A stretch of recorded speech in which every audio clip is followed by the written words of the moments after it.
Welcome to the Enlightened Misfits podcast, the space for entrepreneurs on a quest for unwavering certainty and purpose. I'm your host, Lauren, and each episode is a compass guiding you through authentic conversations, unraveling the mysteries of your human design chart, and offering tools from the remarkable guest. Join me as we embark on a journey to manifest greatness and create a life aligned with our deepest purpose. This is the space where misfits find their enlightenment. Welcome to the Enlightened Misfits podcast. Welcome back to the Enlightened Misfits podcast. You have your host, Lauren, and in today's episode, we have an amazing guest here with us. This is Dr. Saba. She is a keynote speaker, educator, self-discovery, and conscious parenting coach. So Dr. Saba, tell us a little bit about what kind of fueled your mission or motivated you into what you currently do now. Well, Lauren, it's amazing to be here on this, the Enlightened Misfit podcast. Thank you so much. Glad to be here. Well, the journey is a roller coaster ride because, as you can see, the title doctor comes from me graduating as a dentist, right? Oh. So, as most of our parents decide our careers, it was so to me by my mother because she wanted me to be a doctor. I did work under a maxillofacial surgeon, but very soon I realized that I did not belong here. So I was quick to shift the gears, and then I started my preschool in the year 2011. That's how I became an educator. Okay. So things were really fine, and as year on year we had 100 plus students graduating. So it was an amazing journey until 2019. But pandemic hit us, right? And Right. I can say that, pandemic was a blessing in disguise for me because this truly, it paved a path for me to awaken myself.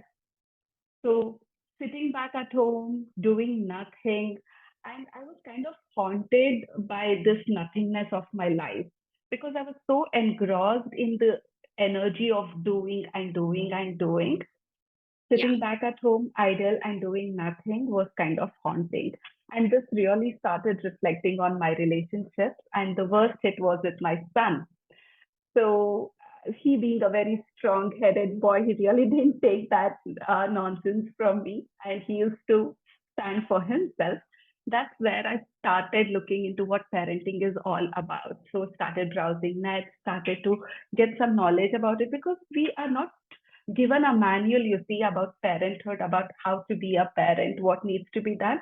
We are just pushed into it, and we just have to do everything intuitively, right? So Right. that's how I started my parenting journey. As we all know, universe has its own way to align things for us. It did the same to me. I was fortunate enough to stumble upon Dr. Shefali's Conscious Coaching Institute. All right. So I was quite reluctant to enroll myself as a coach because I didn't know how far it's going to serve the purpose for me. But I took the leap of faith. I entered into her institute. I did my course and I got certification as a conscious parenting coach. And now when I look back at it, I can say that it was the best decision of my life because this course transformed my life because it changed the entire perspective of life and relationships for me. Where I understood, to change what we see on the outside, we need to change who we are on the outside. That is, we really need to connect with our true, authentic self to have more deeper and meaningful relationships on the outside. So that's how this journey of conscious parenting and self discovery started for me. I really wanted to turn this message into a moment where I wanted to help parents to understand this is what it takes for you to be a parent. You really need to raise yourself to raise your children. So I started conducting a couple of master classes and things like that. And now I'm gradually moving towards helping women to embrace their authenticity so that that they can live the life of their dreams, which they truly desire and deserve. I would say I love that because I don't know how much you know about human design, but that's basically a little bit of where my journey was too, because I always wanted to be my authentic self, or I always felt like my authentic self people didn't like. Right. So it's like I had to figure out why. Like, why was I liked by some people, by not? And I realized being a projector, you know, I had that very concentrated, I see people deeply. I understand them. I feel them like most empaths do, right? Intuitive, healers. Um, so it's fun. It's actually neat to hear. I was good. That was my next question when I said, so tell us your story about doctor, because it's when you said about being a dentist, I have to say I was not even expecting that to come out. I thought you were going to tell me that you worked in, Western medicine or something like that.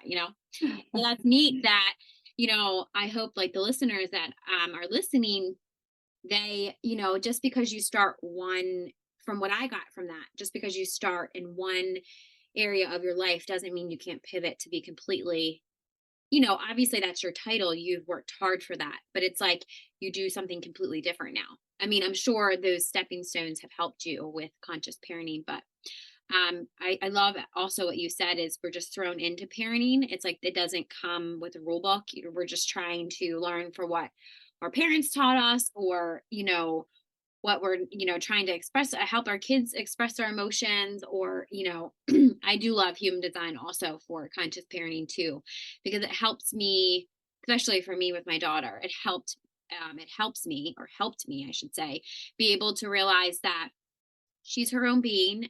I need to help her trust herself, trust her intuition, trust how to make decisions. And then, I can't use what I do for myself, or I can't use what my mom and dad did for me to do that. Like it's just outdated. It's just, it just doesn't work anymore. So awesome. I love that.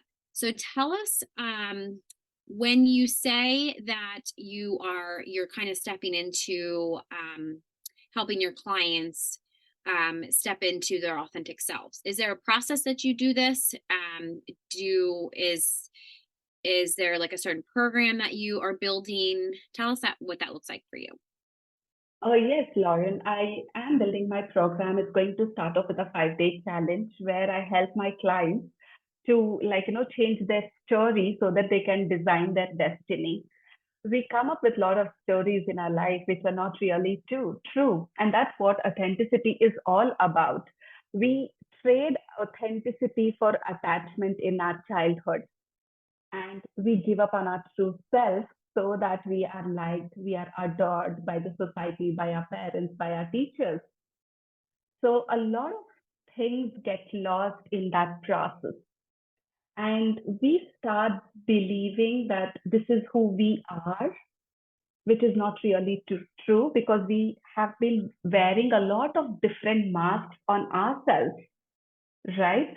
So it Yeah, is time for us to let go of those masks, to embrace that real you, which is, it's a process of rediscovering because it's not lost. It's just got deeply buried inside of you. And that comes up with a lot of stories because we've been told a lot of lies, like not good enough, not worthy of love, not worthy right. of belonging. So there are a lot of wounds that really get trapped inside of us. And it's high time that we start realizing that our habits, our behaviors, our thoughts are ingrained in these wounds. And that's how we start projecting our life, which is not true. Right. So Yeah. yeah. So I take them through a 5-day challenge where they change their stories so that they realize that there is something that they can truly do and have control over their life. And then it's going to evolve into another program where we go much deeper into it, and we let go of the limiting beliefs. We let go of the patterns. We understand our triggers, because it's very important for us to become conscious, become aware of our thoughts, our patterns, our behaviors, because that really drives our life. Right. Now, when you said strategies or like practices have you found the most effective? Now, I know for the ones that I use for my clients, it's that subconscious like reprogramming. Is this something that you also do? You do tapping for the Yeah. subconscious mind? Is Yes. there something that you found more like effective? I should say, like staying true to yourself, like when you face challenges. Like if somebody's listening to this podcast, and then they have the question, what's coming to my mind is what strategy or what practice could I find that's most effective staying true to myself, like when I'm actually like facing a challenge? What is like something that you could help them, or a strategy or Yeah. practice that you could help them have? There are three key elements to embrace our authenticity, which I believe holds true. First is the consciousness.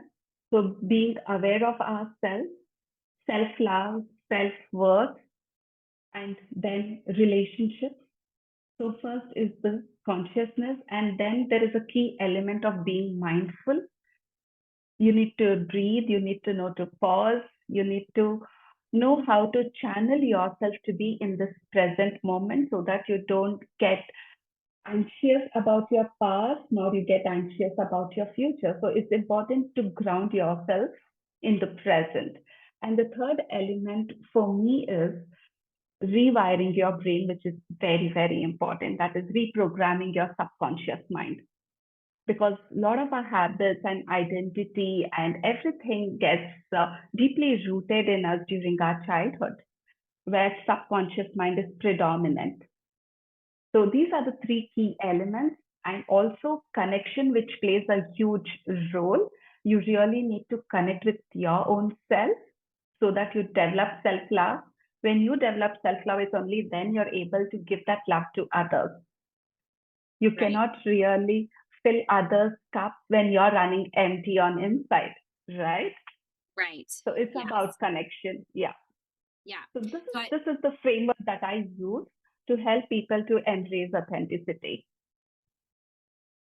awesome. So the one thing that had, and I feel like it's coming up a lot of like with my clients in the collective, when I hear somebody says that, if they're in a relationship or they can't find this person, or they want a partner.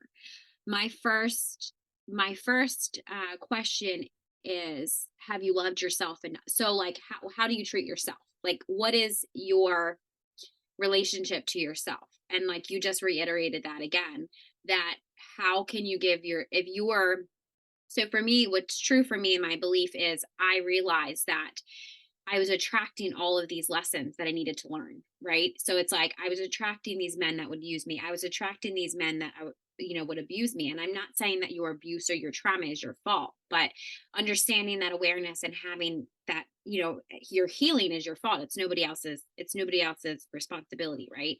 So I Yes. realized, what if I just told myself, what if I just stopped attracting those people? What if I just gave all of the energy that I was giving out to everybody else and like gave it to myself? Because I often see even on these mom groups on social media or Facebook, it's like, my husband doesn't love me, my boyfriend doesn't, it's like all this stuff. And it's just like my best advice is give all of that love back to yourself. Because once you do that and stop giving it out, it's where my shift happened. I realized, holy crap, this really works. People all over the internet are just not telling us to do this, and it doesn't really work. So I love that you said that too, because that is true for me. And I think it's true for a lot of people that want to have that awareness. Because, right, we're not born with awareness. We have to want to wake up to that awareness. So I love that.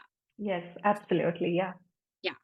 So my next question I have is, so you mentioned something about the perfectionism, and correct me if I'm wrong. Is it perfectionism debunked? Can you kind of explain a little bit about what that means? Or like if it's a process that you use, like what, is it something that you can overcome perfectionism? So tell us what that Yeah. kind of looks like. It's all about understanding that there is nothing perfect in life, because this is a coping mechanism, a strategy that we pick up in our childhood, right? And Yeah. it plays a huge role as we grow into adults. And just because to be perfect, we start self sabotaging ourselves. The feeling is so overwhelming. If you're not able to do a particular thing in a particular way, you feel it's better you don't even give an attempt to it. You Right. want to just let go of it, right? Because this has been my case for good 2.5 years now. It's only after getting into consciousness, understanding these things, have I realized how perfectionism is playing in my life. Even to this day, I feel that there is so much more that I need to know. It's never enough, you see. You always want to make sure that everything on the other end is so perfect and, like, up to the mark, where you constantly keep questioning yourself. Is this enough? Will I be able to bring results to my client? What knowledge I have, what wisdom I have, will that be enough to serve them or to help them shift? So that hunger never really settles. So it's important for us to realize to what extent is it serving in our life and move ahead when it is not serving, because you start self-sabotaging yourself. So it's a myth that perfectionism is something that, like, you really need to have in your life, because the entire childhood you've been compared, you've been told to be perfect, you've been told to achieve good grades, look a certain way, talk a certain way. So we develop this as a coping mechanism, and as adults it doesn't really serve us, and we need to let go if we really have to evolve and grow. Yeah.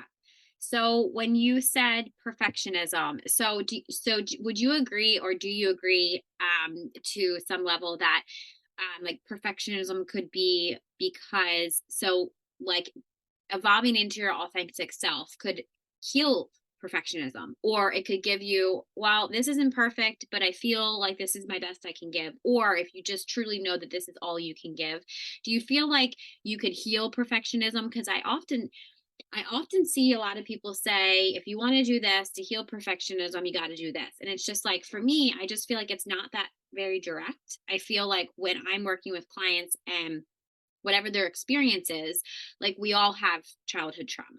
If it's a breakup, if it's, our parents didn't teach us about our emotions, if it's like, abuse, if it's whatever it is, but I feel like just different experiences, because I often hear a lot of people in the older generation, they're like, my childhood was perfect. I didn't have any trauma. I didn't have this, but they're coming to me with self-esteem issues, or I don't feel like I'm doing enough. When you have a client come to you and say that, wouldn't you notice that there is some type of childhood trauma? Or maybe it is perfectionism. Maybe like their parents made them be a certain way. Would you agree to that, or do you feel like you have a different perspective on that? I recently had a client who is a teenager, and she was she's just a teenager, and it so happened that she had so much of trauma. She had stopped attempting her exams. She completely stopped going to her exams for the fear of a failure. Mm, Okay. She yeah. wanted to be perfect in anything and in everything that she delivers. She wanted her grades to be perfect. She wanted her preparation to be perfect. The moment she felt that she is not up to the mark, she's not able to keep up her parents' expectations, she started self-sabotaging her, and she didn't wanted to go to exams, and she retreated back. She sat at home without going to exam for the fear of failure. Mm, So when you yeah. are so focused towards being perfect, you don't feel motivated to take any kind of action towards it. The fear always lingers inside of you for letting down your parents' expectations, for letting down yourself and not being able to keep up to the standards that the school has to offer, or the way your peers, work in the classroom, the way they achieve, the way you achieve. So there's a lot of comparison that starts inside of yourself. And whatever little bit that you could do, you are not in a state to deliver that, and you hinder yourself. So I really had to work a lot on her and help her understand you're much beyond that. So when Right. you start accepting yourself for who you truly are, you let go of these beliefs Yes. because you are more than that. When we embrace our authenticity, we also come from a place of abundance. We let go of the lack. Yes, of course, it's not something that happens matter of a fortnight or in a month time. It's a continuous process. It's a journey in itself, right? Because we need to work day in, day out on these things, on our patterns and everything, because sometimes it goes unnoticed. It is so deeply rooted inside of yourself, you won't realize it, that this is what is happening with you. It is something that's stopping you from, like, doing what needs to be done. So I always tell her, I started telling her, notice what is important, what is what needs to be done in this moment, letting go of what has happened in the past. So doing what is right and not what is easy. Right. Yeah. Yeah. The one thing that came to me when you had said that it's a journey in itself, I can definitely resonate with that with for myself, with my clients, just anybody that, I've helped along the way of my own journey, because I often had that same belief that, and when you had said perfectionism, because I felt like I am like a, healing or healed perfectionism, like perfectionism. That's not even a word, I don't think, right? um, and then, also because I didn't even realize, like when you said that you have to have that understanding, I personally did not even realize that my parents, or maybe my parents, didn't even realize that they are holding me at these expectations that, when I was a 2-year old, 3-year old, 4-year old, I wasn't allowed to cry in public, or I wasn't allowed to, cry, or if I cried, I had to go to my room. And it's like, just over time, I don't even think they realized that all they were doing was making me deal with these big emotions that, for one, I didn't even know what they were, to deal with them alone. So I feel like a huge, and I'm very authentic and I can speak about this, but I feel like a huge, even my generation, I think like the 80s and 90s babies have this huge wound of abandonment, because it seems like every single parent, that's what they learned from their family, because they were abandoned or they were Yeah. physically abandoned by their parents. And I feel like, as a collective, I feel like a lot of people that I talk to around my age have this same thing. And I often, like a couple years ago, I thought, like, why is that? Like, why we all came from different households, why do we all have the same wound?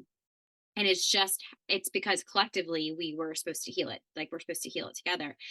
And I didn't realize, like, my parents were very good parents, so it was never like, you know I when this was coming up during my own healing, I didn't realize that, wow, I did deal with huge emotions alone: anger, frustration, sadness. And it's like, I didn't know what that meant. Like, it was just like, go to your room. It's like, I wanted to express myself. Like, I don't feel safe, or, and it was just like, I had to then just make myself feel safe. And, sometimes that does come up too. Like, it's like you said, it's a journey in itself, because for me, yes, it has been. Yes, Yeah. absolutely. Our parents did the best that they could with the knowledge Yes, they had. absolutely. So Yeah. it's important to, like, release them of that Yeah. guilt. Because when I started with this conscious parenting journey, I had a huge emotional breakdown. I was like, how could they do this to me? Yes. Why did they have to force me to do something which I was not interested in? Right? Yes. So, Yes. so a lot of blame game starts there. Oh, Yes. I have these patterns in me because this happened to me in my Yeah. childhood. So it becomes very important for us to realize that's what consciousness is all about. It's Yes. that you need to let go, because they were on that level of consciousness, and that's the best thing that they could do in that moment. That is all they knew about, right? Yes. So Yes.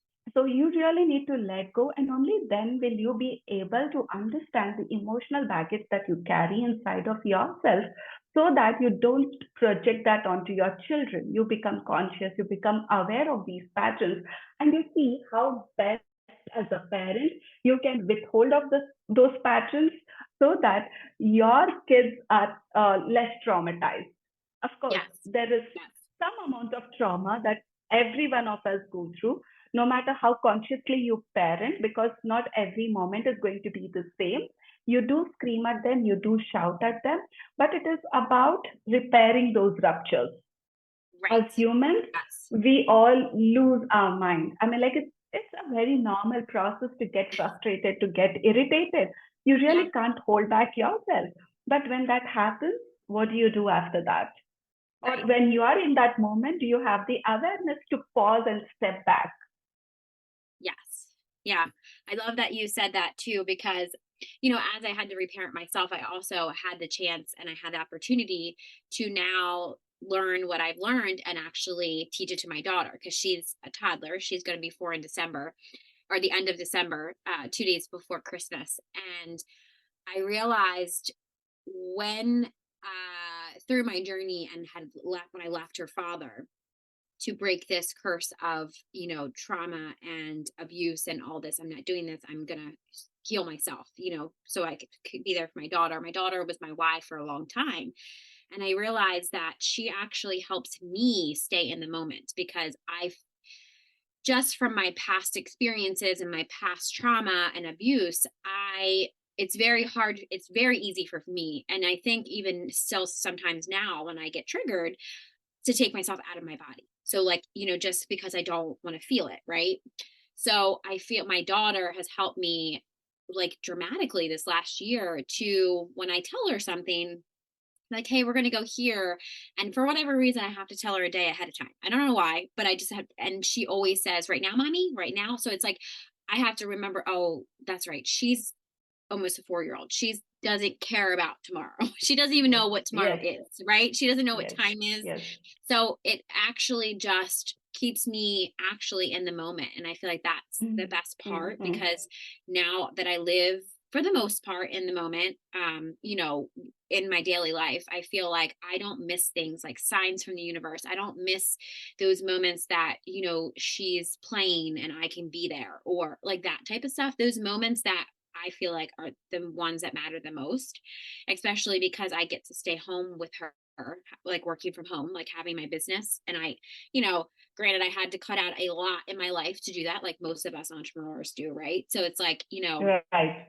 but I feel like if I can be there, my child's only going to be young for 7 years and then she's going to grow up. So it's like, if I can be home and be with her as much as I can, obviously she'll grow up to a teenager and all that, so I'll still be there. But the one thing I always wanted her to remember is my mom was always there, right? Because I feel like that is what she's going to carry with her the rest of her life. And if I feel like, I started when you said about the blame cycle, I started there too. And then I realized Mm-hmm. I needed to understand that no, that's just my victim programming, like that victim mentality, poor me, pity me, all this stuff. That's an ego response. And then I got to the point that I was trying to like protect her from trauma. And then I realized, oh, I'm doing nothing but making it worse for her. And I was like, okay, so like Right. I had to be in the middle. So yeah, I love that you are doing this because I feel like a lot of parents are struggling. Like they're parenting themselves, they're trying to parent kids, they're trying to, have a job. So I love that that you're doing this. So, with that being said, is there anything else that you wanted to tell the listeners? Is there a way that they can get a hold of you if this is something that they want to work with you? Also, you're a keynote speaker. If somebody's listening to this podcast and wants to have you speak at like a school, or I have a lot of people in my network that are, they have these movements around kids and parenting. Mm-hmm. So, Mm-hmm. how would they get a hold of you if they want to have you speak or if somebody wants to coach with you? Oh, well, they can get in touch with me through Facebook, through my Facebook profile. They can send me a direct DM because I conduct a lot of workshops to the educators because I speak a lot about brain development. It's very important for educators to understand how really brain works. and what is it that we really need to do, especially when we are dealing with early childhood education, when we are dealing with toddlers, say from 0 to 6 years of age, which is the most crucial period.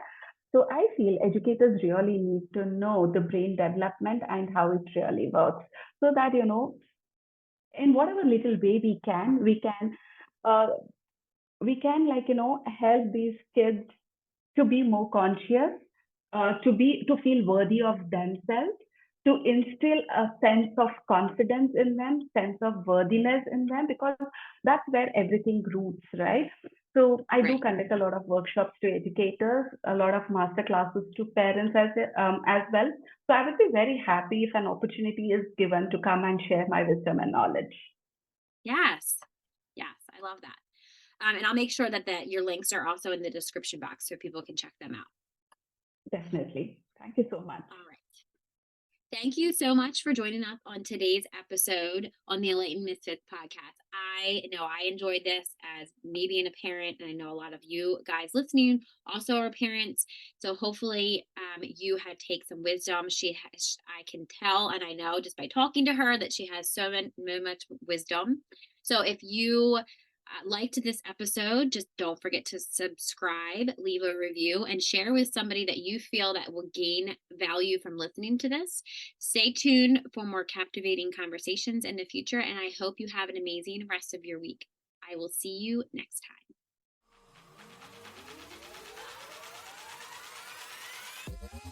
Thank you for joining us on another enlightening episode on the Enlightened Misfits podcast. If you resonate with this conversation and found it insightful, don't forget to subscribe, rate, and leave us a review. Your feedback fuels our mission. Remember, your journey to unwavering certainty and purpose is ongoing. Stay connected with us on social media and let's continue this conversation. Let's manifest greatness in our lives. Until next time, this is Lauren from the Enlightened Misfits podcast. Stay enlightened, stay inspired, and keep manifesting your extraordinary path.